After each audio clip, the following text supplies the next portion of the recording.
With the beginning of a console generation, there's sadly another one that ends up getting left behind. Consoles that we used to spend hours and hours playing are either left to gather dust, sold, or simply stored away, as the newer shinier model comes in and takes its place. All that we are left with are memories. Memories of those amazing games we used to play on older consoles that have now become redundant. Nostalgia is a word that I see mentioned a lot in the video game industry, perhaps more than in any other form of entertainment.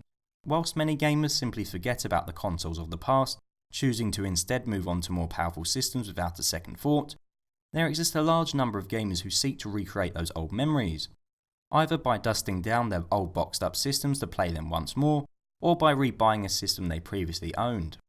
The question remains though, should you ever go back? I mean, surely there's a reason older consoles are abandoned, and perhaps it would be a better idea to leave our good memories intact, rather than going back and finding out that your old favourite video games aren't as good as our sentimental brains like to remember them as. The reason why I'm exploring this question is because about 6 months ago I purchased a GameCube, a console that I used to own and love. I was also lucky enough to recently obtain my girlfriend's old PlayStation 2, another device that I once adored. Despite how much I previously revered these systems, my general feeling after going back to both of them and replaying some of my old favourites has been a feeling of overwhelming disappointment. Let's take Rocksteady's PS2 shooter Urban Chaos as an example. Now, anyone who knows a thing about me will know that I cannot stand first-person shooters. I never have and I never will, but I made an exception for this game. I remembered Urban Chaos as being a fun, arcadey headshot fest, with me and my friends spending a stupid amount of time replaying every level over and over in an attempt to get the best medals. However, going back to this game has pretty much ruined all those fond memories that I once had.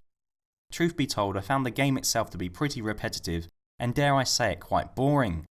The cutscenes are absolutely atrocious, looking like they were filmed in someone's basement, and the game runs like a 90-year-old man, featuring a crazy amount of slowdown. I swear sometimes the frame rate descends into single digits. All in all, I guess you could say that I didn't really enjoy revisiting this game at all.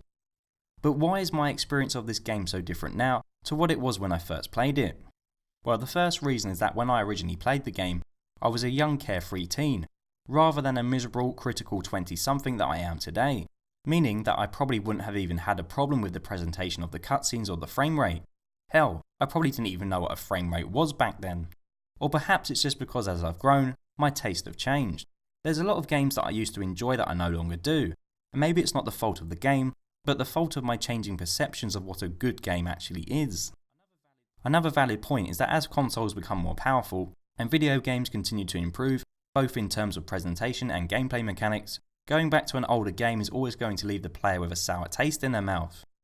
I find it always to be a shock going back to a game that I used to play, to find out it looks a lot worse than what I pictured it looking like in my head.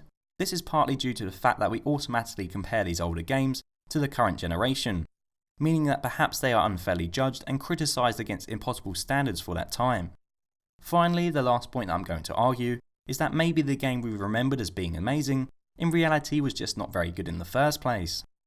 Nostalgia and sentiment have a strange effect on the mind, often causing us to reminisce about things and believe that they were actually more enjoyable than they were.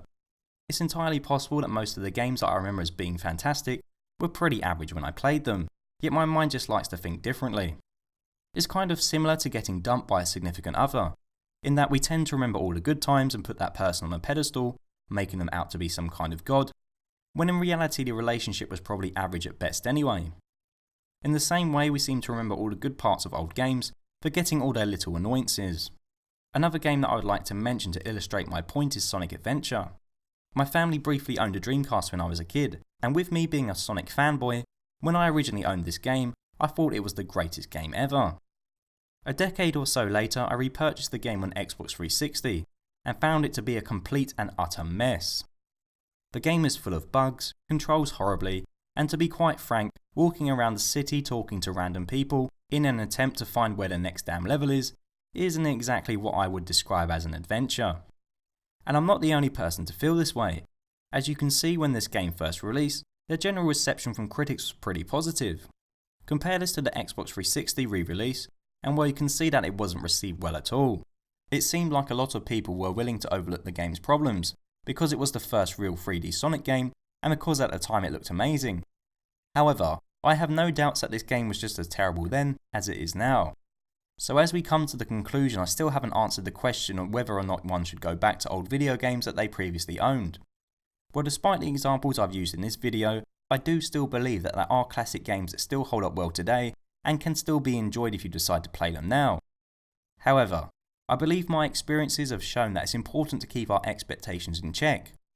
Nothing is usually as good as we like to remember it being, and it's down to you whether you want memories of your old favourites potentially being tainted by going back to them. However, I personally have no plans to stop revisiting old games, even if I no longer expect them to be as good as I remember. So thank you very much for watching. Please like, subscribe and leave a comment if you enjoyed this video, and I hope to see you all soon. Until next time, goodbye!